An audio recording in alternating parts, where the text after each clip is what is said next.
Hello and welcome to the Breeders Cup Juvenile Turf Monster Podcast, presented by Spendthrift Farm, home of six-time reigning champion sire Into Mischief. The Breeders Cup Monster Pods continue with our discussion of the Juvenile Turf PTF, back with you in the Brooklyn Bunker, joined by a man who brings a fantastic perspective to proceedings, because not only does he analyze these races, not only does he ride, does he bet on these races, he's ridden in these races and knows some of these horses. Maybe not these horses specifically, but he knows what it's like to be in the saddle. It's always a perspective I love hearing. Will, how are things? How much are you looking forward to this Juvenile Turf? Massively looking forward to the Juvenile Turf, Pete. Thanks. I mean, quite the weekend of racing that we've got in store. Really looks to be a Breeders' Cup for the ages, and I'm just looking forward to the whole weekend. It's obviously a busy time for all of us here in the Money Media, but we continue pumping out some great content, and this short video is no exception. We are thrilled to have you as part of our Breeders' Cup package via In the Money Media, working on trip notes and a variety of other ways your work is going to be featured. Folks should make sure to check that out, inthemoneypodcast.com/plus. Any conversation of this race, I think, has to start with Gstaad, this horse who I was so impressed by at Ascot winning the Coventry. I suppose you could say been disappointing since, in the fact that the horse has been favored 3 times without winning, but these have been big races and pretty good efforts. He's going to come here with a figure and form advantage that's going to make him a short-priced favorite. Does he deserve that place in the market? Could you see rowing in with him at a short price? I think he definitely deserves his place in the market. He has been beaten at short prices the last 3 times, but he hasn't really lost a lot in defeat. If you look at the numbers, the Racing Post ratings and the official rating that he has, 118, he's officially raced in Britain. That's far superior to anything, any of O'Brien's recent winners at this race. And we should mention that between Charlie Appleby and Aidan O'Brien, they've won 7 of the last 10 renewals at this race. So you naturally look to him as the favourite. And as I say, on figures, he towers over Aidan O'Brien's previous winners.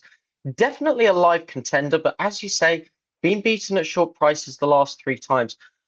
While I tremendously respect this horse, last time out, he was extremely buzzy. He was very strong on the way to post. He was rank early on in the race. And Aidan O'Brien says that he's a very big horse. I've never seen him in the flesh, obviously.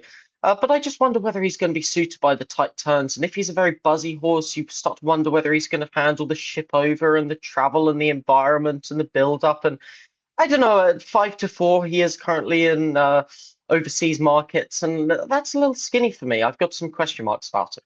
Let's get through some of these others. Actually, we'll use a form tie-in, because I want to bring in one of the U.S. chances, though a U.S. runner who raced in France earlier this year. The horse I'm talking about is Outfielder. This was supposed to be Ward's best 2-year-old. Lots of chatter about this one in the run-up to Ascot. Did not compete there. Stayed over. Ran with some credit in the morning. Then came back and they were talking about the futurity at Aqueduct. They didn't do that. They went on the dirt at Keeneland instead.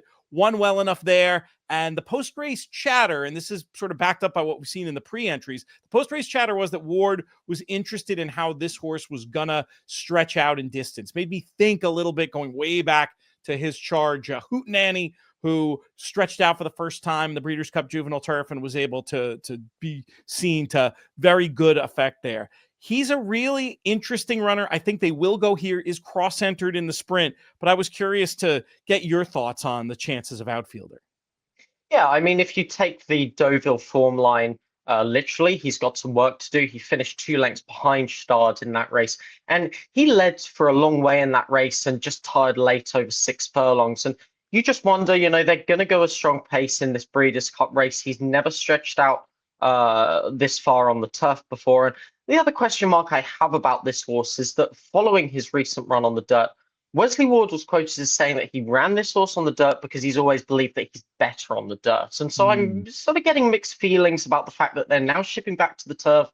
Maybe they don't quite know what this horse wants at the moment. And I just, this is a big task for a horse who's never been round 2 turns on the turf before. And I think he's going to set it up for some of the Euros, personally. Let's talk about the Appleby runner that has been entered. Interestingly, wasn't you had mentioned this to me, wasn't in the betting ahead of time, but so maybe a little bit of a surprise pre-entry for Wild Desert. We'll take a look at some tape here of Wild Desert with a very troubled trip up in the summer at Woodbine.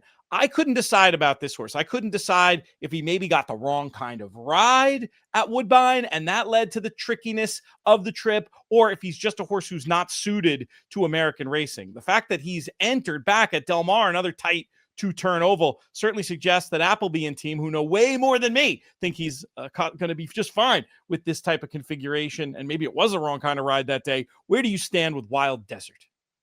Yeah, to me, Pete, he's a horse that my mind's going to be completely made up on him, subject to his price. If he gets hammered because he's a Charlie Appleby horse, I probably don't want any part of him.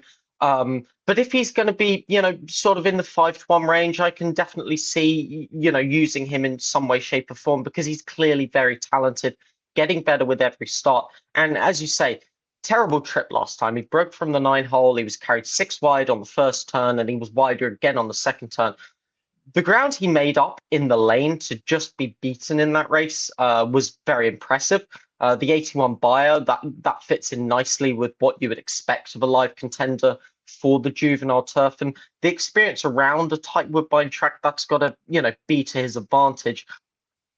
The concern I have with him is that he dwelt at the start of that race in Woodbine, and I just fear that he's going to suffer the same fate again, having to work a very wide trip to get clear running room in this big field. I think he's probably talented enough to win, and I respect him immensely. But as I say, the decision I make on him will probably come down to his price. Justify comes roaring home. He's just immortal. Justify is the 13th Triple Crown winner. An Arabian Lion claws to the front here. Arabian Lion to win the Grade 1 Woody Stevens.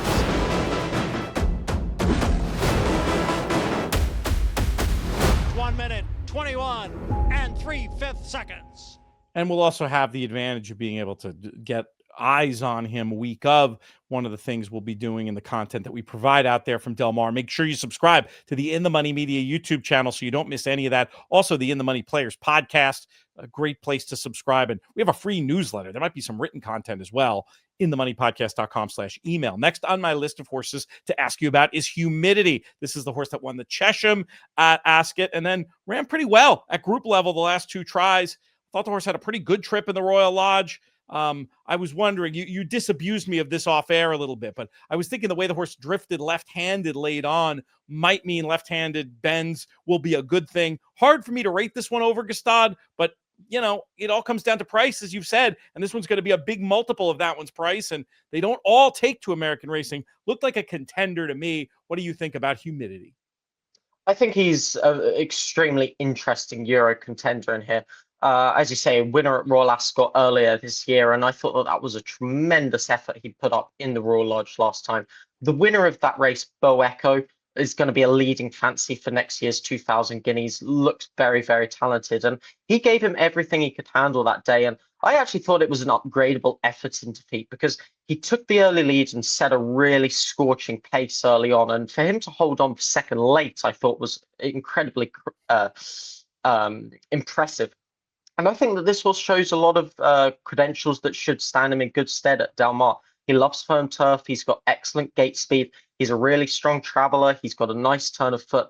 And for me, currently looking at the overseas prices, 8-1 about him is far more appealing than the 5-4 about Gstaad.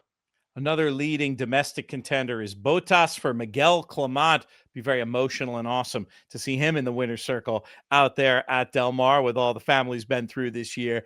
I thought the Pilgrim Stakes effort was really good. It felt like that was an even pace, did well to close into it. The final figure of 80, that's going to leave you behind what you're going to expect these best Euros are going to run, but showed some good late pace. I think it's upgradable. I like that term. I like the way you phrase that when talking about Humidity. I'll use it for Bottas as well.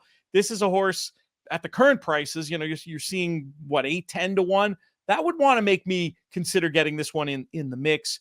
Is this the most likely of the domestics in your view?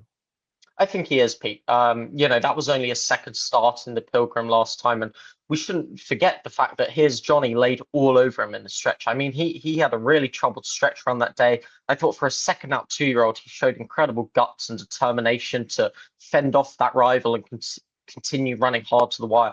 I think with a cleaner trip, he's only going to improve as he makes his third start. And although the 80 buyer maybe does leave him a little bit short, we shouldn't forget that Ironman Cal actually ran second in this race last year, having run just a 79 buyer in the Zuma Beach the time prior. So, the 80 bar that he posted and is probably going to improve upon certainly isn't out of line with this group. And to me, he looks very talented. I think he's got a huge shot. 2 more questions for you. Quick ones. Anything at a wild price, ones that we haven't talked about that you might want to give a quick shout to on the video, or do you think we've covered who you see as the main contenders? I think we've covered the main contenders. I should maybe just give a quick mention to Turf Star and Proton, the 2 pre-entered horses going out for the motion barn. Both talented individuals. Turf Star, he had a slightly troubled trip behind final score in the Bourbon last time when finishing second. But the 74 buyer probably does leave him a little short. I think he's going to have his work cut out. Proton, he's going to need a couple of horses to come out of this race to see if he's to get in. Another talented horse, one that I ride every day. Good winner of the Laurel Futurity last time, but again, this is a tough test for him. I should have mentioned in the intro that you work for the motion team, and I was right the first time. You have ridden some of these, so I should have. I didn't need to edit myself there. Last question, most important question. I know it's early, but I'm going to hold your feet to the fire. Who wins the Breeders' Cup Juvenile Turf, and do you have any thought on how you might play it from a wagering point of view?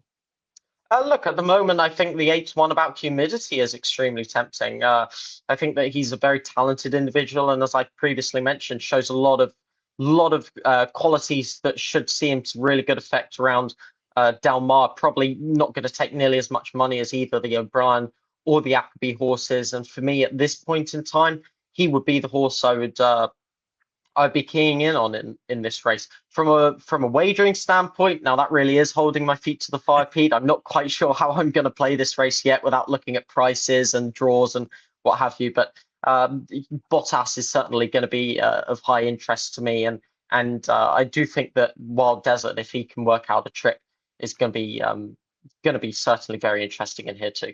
Great stuff, Will. We look forward to talking to you again very soon, and have a fantastic time out at the Breeders' Cup. Thanks, Pete.